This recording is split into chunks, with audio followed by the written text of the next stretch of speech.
Yang saya hormati Romo Ketua Yayasan Sanata Dharma, Rektor, para Wakil Rektor Universitas Sanata Dharma, para Dekan, Wakil Dekan yang mengikuti secara daring dari rumah. Assalamualaikum warahmatullahi wabarakatuh. Salam sejahtera untuk kita semua. Om Swastiastu, Namo Buddhaya, salam kebajikan. Adalah suatu kehormatan bagi saya bahwa hari ini saya diberi kesempatan untuk menyampaikan orasi ilmiah pada perhelatan besar puncak rangkaian acara Lustrum ke-6 Fakultas Sastra Universitas Sanata Dharma.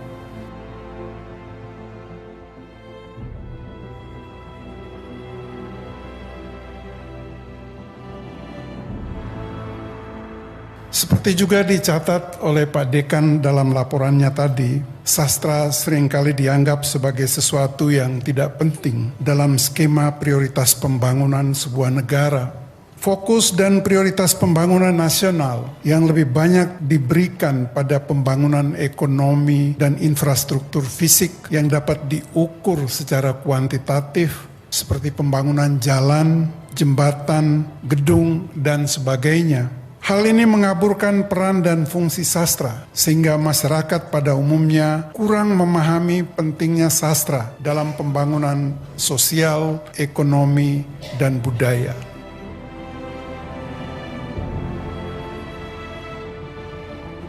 Sastra pada akhirnya hanya dianggap sebagai sarana yang menyediakan hiburan dan kurang memiliki nilai praktis. Lustrum ke-6 Fakultas Sastra Universitas Sanata Dharma mengangkat tema peran dan tanggung jawab insan sastra sebagai global citizen dalam respons permasalahan dunia.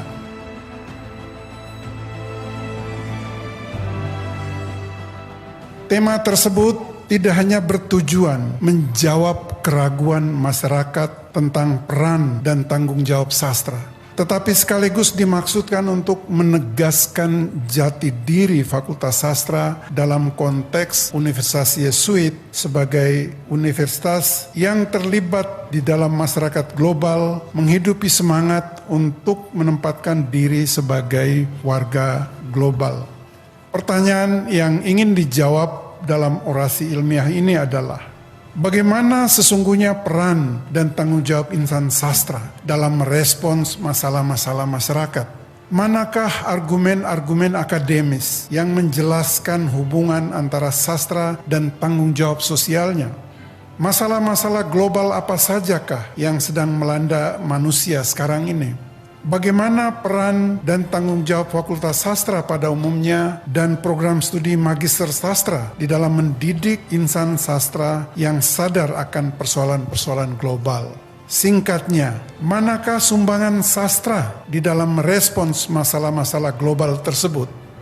Mohon izin, saya hanya akan membacakan ringkasan dari buku pidato yang sudah saya tulis dalam 4 bab dan 71 halaman karena saya hanya diminta untuk melakukan orasi ini selama kurang lebih 30 menit. Romo, Bapak, Ibu, para mahasiswa, alumni, dan hadirin sekalian yang saya hormati, saya awali pembicaraan ini dengan membacakan sebuah puisi karya W.S. Rendra yang diambil dari kumpulan potret pembangunan dalam puisi. Saya minta maaf atas diksi yang mungkin terlalu keras yang digunakan oleh W.S. Rendra. Sajak seorang tua di bawah pohon, karya W.S. Rendra. Aku melihat darah di langit. Ya, kekerasan mulai mempesona orang. Yang kuasa serba menekan, yang marah mulai mengeluarkan senjata. Bajingan dilawan secara bajingan. Ya, inilah kini kemungkinan yang mulai menggoda orang. Bila pengadilan tidak menindak bajingan resmi, maka bajingan jalanan yang akan diadili. Lalu apa kata nurani kemanusiaan? Siapakah yang menciptakan keadaan darurat ini? Apakah orang harus meneladan tingkah laku bajingan resmi? Bila tidak, kenapa bajingan resmi tidak ditindak? Apa kata nurani kemanusiaan? Oh, senjakala yang menyala, singkat tapi menggetarkan hati. Lalu sebentar lagi orang akan mencari bulan dan bintang-bintang. Oh, gambaran-gambaran yang fana. Kena langit di badan yang tidak berhawa, dan langit di luar dilabur bias senjakala. Maka nurani dibius tipu daya. Ya, akulah seorang tua yang capek tapi belum menyerah pada mati. Kini aku berdiri di perempatan jalan.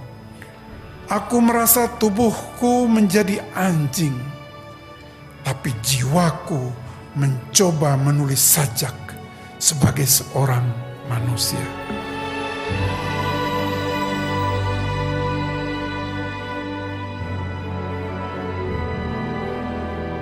Rendra melihat senjakala yang menyala, sebuah frase puitis yang mengacu pada kondisi kehidupan sosial manusia yang buruk yang dipertontonkan secara terang benderang. Senja yang menyala menggambarkan kehidupan manusia yang semakin hari semakin panas, yang tidak lagi sejuk dan nyaman. Senja yang terbakar oleh berbagai persoalan manusia seperti kemiskinan. Bagaimana tanggapan penyair itu? Bagaimana tanggapan sastra?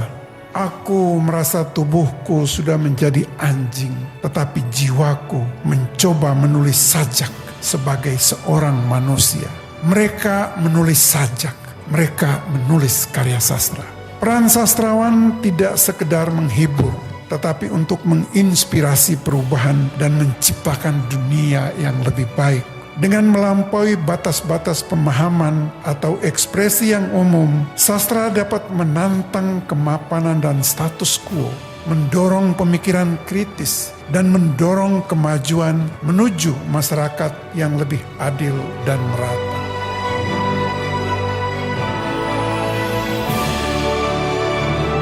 Romo, Bapak Ibu, para mahasiswa, alumni dan hadirin yang saya hormati. Marilah sejenak kita mencermati apa sesungguhnya yang terjadi di dunia akademik ilmu sastra. Kita akan memperhatikan pemetaan teori-teori sastra, termasuk kedudukan teori-teori kritis untuk memahami berbagai paradigma di dalam konstruksi historis ilmu sastra. Paradigma didefinisikan sebagai kaidah, dalil, tasrif, dan pola dari suatu teori yang dianggap benar dan baku, yang dapat dijadikan asumsi atau proposisi sehingga dapat dijadikan pijakan kegiatan ilmiah. Dalam jagat sejarah kritik sastra, terdapat demikian banyak paradigma, pendekatan, dan teori yang digunakan di dalam meneliti, mengulas, dan menilai karya sastra. Untuk kepentingan studi sistematis, beberapa ahli sastra mencoba menyusun logical framework analysis yang kemudian kita pandang sebagai sebuah paradigma.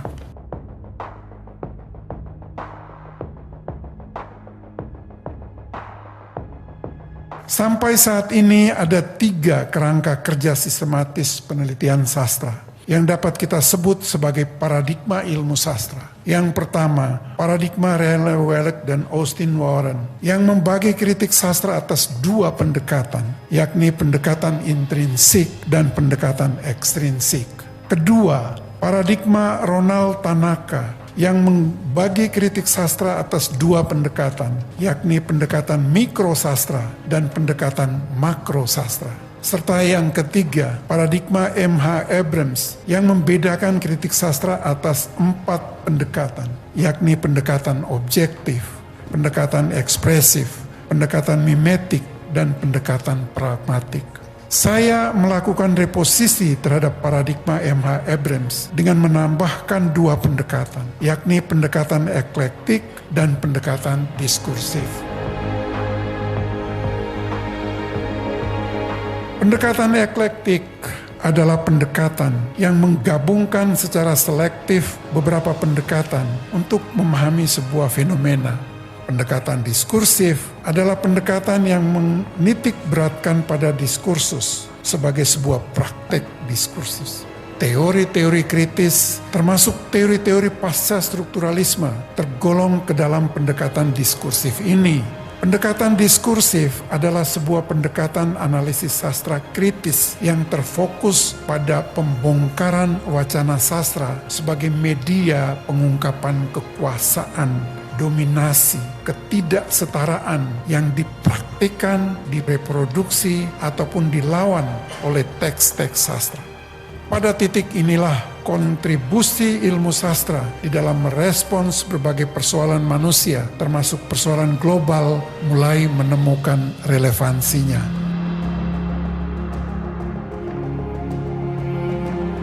Romo, Bapak Ibu, para mahasiswa, alumni, dan hadirin yang saya hormati. Selanjutnya, marilah kita melihat beberapa permasalahan dunia dan bagaimana respon sastra terhadapnya. Karena keterbatasan waktu, saya hanya akan mengungkapkan tanggapan sastra terhadap dua persoalan global, yaitu perang dan persoalan krisis lingkungan hidup.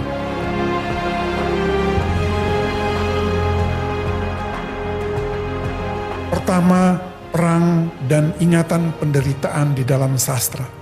Perang dan konflik merupakan fenomena yang kompleks dan multifaktorial yang menyertai sejarah peradaban manusia sejak zaman prasejarah.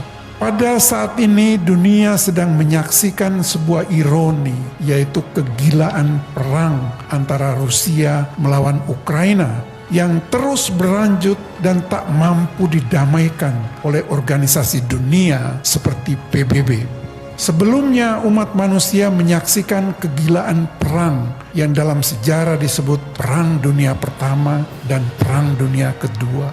Kita juga menyaksikan konflik bersenjata yang seolah-olah tak pernah berakhir antara Israel melawan Palestina. Perang itu membawa banyak sekali dampak buruk bagi manusia dan kemanusiaan. Adalah Vered Cohen Barzilai, seorang mantan tentara Israel yang turut serta di dalam penyerangan dan pendudukan warga Palestina di tepi barat dan jalur Gaza, tidak pernah percaya bahwa kedamaian hidup manusia di dunia ini bisa dibangun dengan senjata dan kebencian. Vered menentang kekerasan, dia menentang perang, dia selalu menyerukan perdamaian. Baginya, semua masalah harus diselesaikan dengan cara damai, hanya melalui negosiasi dan sentuhan kesusastraan, bukan perang. Perang adalah kesia-siaan dan kebiadaban dalam konflik antar manusia dan antar bangsa. Perang dan darah adalah urusan yang benar-benar kotor dan menjijikkan. Vered akhirnya keluar dari dinas ketentaraan Israel, mendirikan yayasan yang disebut Novel Rights, dan saat ini menjadi anggota Amnesty International Israel.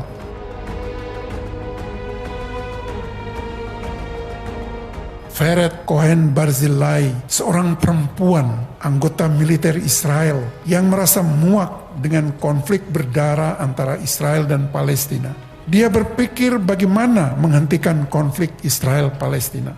Pertanyaannya, kekuatan apakah yang mampu melawan kebencian dan ketakutan yang ada di dalam jiwa orang Israel?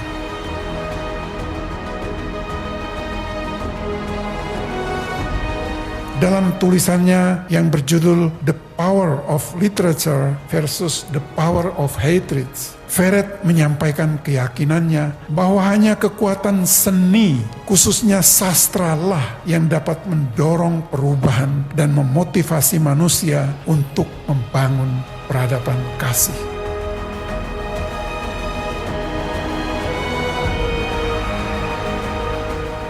Dalam tulisannya yang lain yang kemudian menjadi sangat terkenal berjudul The Tremendous Power of Literature, Vered secara tegas mengatakan, sastra memiliki fungsi kenabian. Sastra dapat menginspirasi kita untuk mengubah dunia ini menjadi sebuah tempat yang lebih menyenangkan.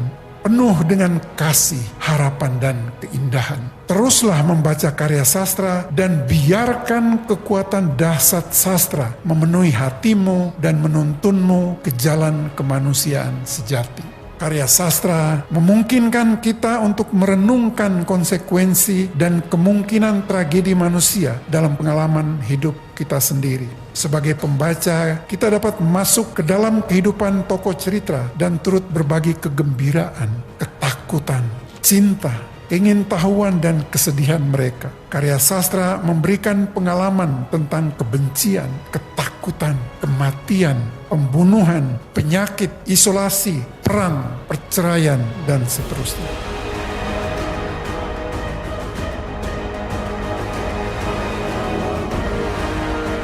Hal-hal ini penting untuk dipahami, dirasakan, dan digulati tanpa harus mengalaminya sendiri. Sastra menjadi sarana yang penting karena bertindak sebagai jembatan antara kehidupan kita dan kehidupan orang lain.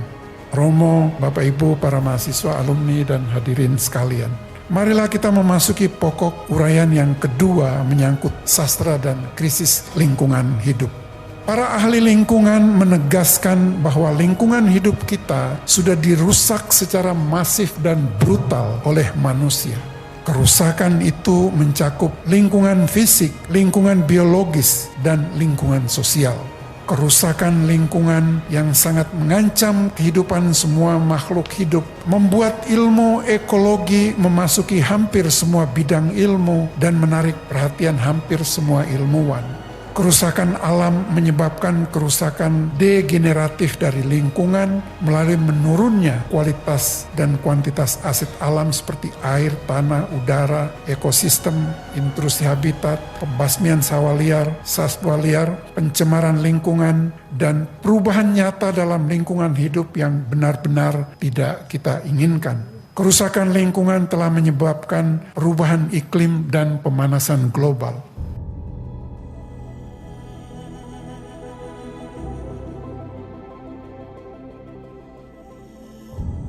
Ada sebuah momentum yang terjadi di tahun 1962 ketika harian The New Yorker menerbitkan serial tulisan dari buku Silent Spring karya Rachel Carson.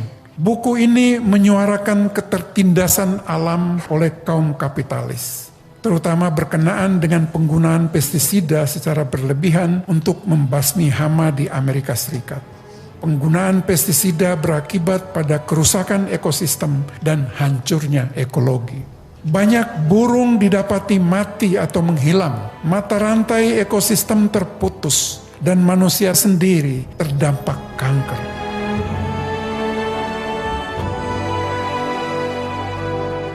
Buku itu selanjutnya memberikan pengaruh besar terhadap regulasi di Amerika Serikat. Beberapa negara bagian kemudian melarang penggunaan bahan kimia untuk melindungi alam dari kehancurannya. 10 tahun kemudian, sebuah peristiwa eksploitasi alam kembali menggugah kepedulian manusia dan pentingnya kelestarian alam. Di tahun 1972 di Colorado, Amerika Serikat, sebuah perusahaan bermaksud kembali membabat hutan untuk dijadikan resort. Kali ini muncul tokoh bernama Profesor Christopher Stone, seorang ahli hukum yang menentang eksploitasi alam itu. Alam seolah-olah mengucapkan keinginannya melalui Stone. Bagaimana caranya agar suara alam terdengar oleh hakim di pengadilan? Stone menulis artikel Should Trees Have Standing? Law, Morality, and the Environment. Apakah pohon memiliki hak untuk pergi ke pengadilan dan membela dirinya before the law, bahwa dia tidak ingin ditebang? Ini adalah sebuah fenomena baru dan ajaib, mengejutkan karena pada waktu itu pohon bukan subjek hukum. Pohon dipandang tidak memiliki hak untuk membela dirinya sendiri.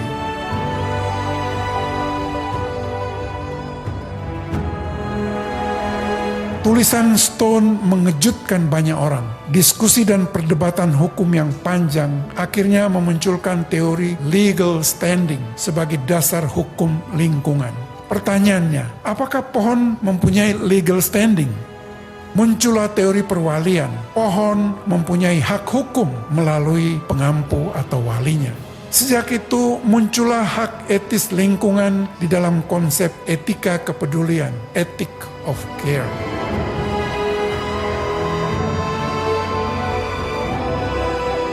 Dunia sekarang memahami bahwa langit memiliki hak untuk jernih, laut memiliki hak untuk berwarna biru, pohon memiliki hak untuk tidak ditebang, burung memiliki hak untuk bersarang di atas pohon.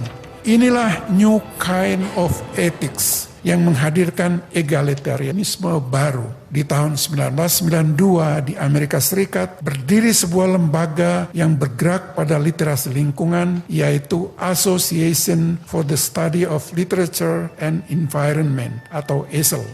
Cheryl Gottfried dan Michael Brands adalah tokoh pertama dan utamanya.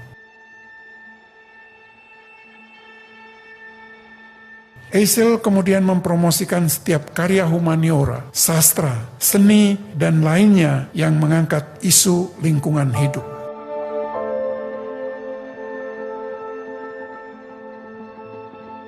Kelebihan dan keunggulan sastra adalah memiliki potensi yang ampuh dalam menyadarkan hati nurani manusia sejagat tanpa harus menggurui atau menyebar propaganda yang terlalu bombastis. Gerakan ini juga kemudian mempromosikan sastra hijau di dunia, sebuah gerakan sadar lingkungan yang disuarakan melalui sastra hijau, environment literature. Pertanyaan adalah, bagaimana sumbangan sastra dan kritik sastra terhadap kerusakan alam dan lingkungan hidup? Apakah sastra dan kritik sastra memasuki wilayah-wilayah ekologi, etika, hukum, sosiologi, dan politik untuk ikut berteriak mengenai kerusakan alam dan lingkungan? Apakah karya sastra kreatif ikut-ikutan menjadi sarana propaganda pencegahan kerusakan lingkungan? Apakah kritik sastra mengembangkan pendekatan khusus sebagai kontribusi bagi literasi lingkungan? Pertanyaan-pertanyaan ini penting dan perlu dijawab oleh para ahli sastra dan masyarakat sastra. Kini, disiplin ilmu sastra mengembangkan model-model kajian ekokritisisme, sebuah metode kritis yang menelisik sastra dan lingkungan, kemudian mencoba merangsang tumbuhnya minat para pengarang untuk peduli terhadap lingkungan hidup melalui karya mereka. Mengingat sifat dan posisinya, khususnya sebagai karya seni, kajian sastra mengembangkan 3 pendekatan umum di dalam ekokritik, yakni model kajian sastra pastoral, model kajian sastra apokaliptik, dan model kajian etika lingkungan. Romo, Bapak, Ibu, para mahasiswa, alumni, dan hadirin yang saya hormati, perkenankan saya secara singkat menyampaikan sub-uraian yang ketiga, yakni bagaimana peran dan respons Fakultas Sastra terhadap permasalahan global ini. Jika istilah global citizen merujuk pada individu yang mengidentifikasi dirinya sebagai bagian dari masyarakat global dan berpikir secara global serta bertanggung jawab atas tindakan mereka terhadap dunia dan lingkungan global, maka program studi Magister Sastra berada di dalam jalur mempersiapkan warga dunia itu.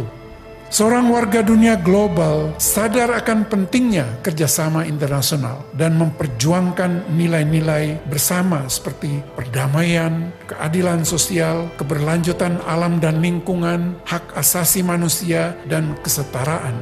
Mereka memandang diri sebagai bagian dari masyarakat global, memperhatikan permasalahan dunia secara luas dan tidak hanya fokus pada persoalan lokal dan nasional. Dalam pandangan mereka, tantangan global seperti perubahan iklim, kemiskinan, ketidaksetaraan harus diatasi melalui kerjasama dan kolaborasi antar negara dan antar budaya. Pendirian program Magister Sastra Universitas Sanata Dharma memiliki nilai penting dan strategis dalam membentuk global citizens itu. Sebagai satu-satunya program studi Magister Sastra di universitas swasta di Indonesia, program ini berupaya menjadi Center of Excellence untuk mengembangkan ilmu humaniora di Indonesia. Melalui bidang peminatan yang tertuang dalam kurikulumnya, program Magister Sastra menyiapkan mahasiswanya untuk menguasai persoalan lokal, peminatan sastra Nusantara dan sastra lisan, nasional, sastra Indonesia, regional, sastra bandingan, dan global cultural studies. Di dalam bidang sastra bandingan Afrika, sastra Indonesia canon dan non-canon, sastra dan ideologi, sastra dan gender, sastra siber, dan postkolonialisme.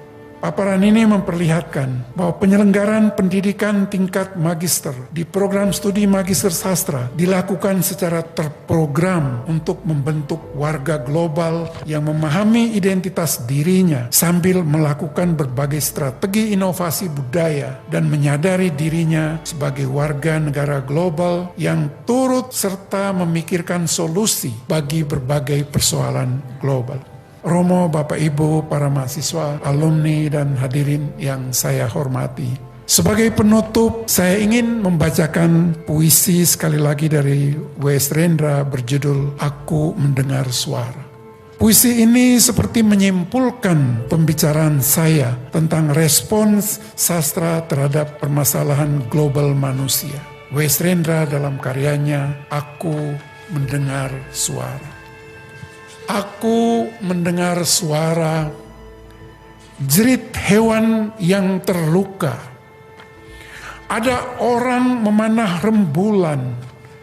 Ada anak burung terjatuh dari sarangnya. Orang-orang harus dibangunkan. Kesaksian harus diberikan agar kehidupan bisa terjaga.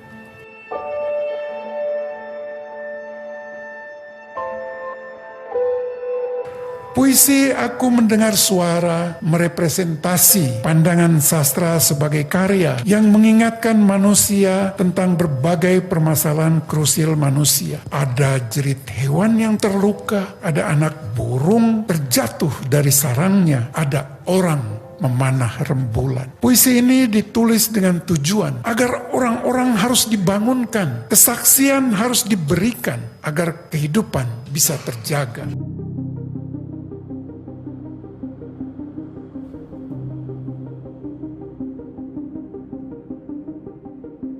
Inilah bentuk tanggung jawab insan sastra di dalam merespons berbagai permasalahan global. Benarlah apa yang dikatakan Aristoteles. Sastra adalah jalan keempat menuju kebenaran setelah jalan agama, filsafat, dan ilmu pengetahuan. Jalan kebenaran sastra adalah jalan yang bersifat kreatif, menyentuh, mengajak, memberikan pilihan-pilihan, berdialog dengan hati nurani, dan tidak pernah memaksakan kehendaknya.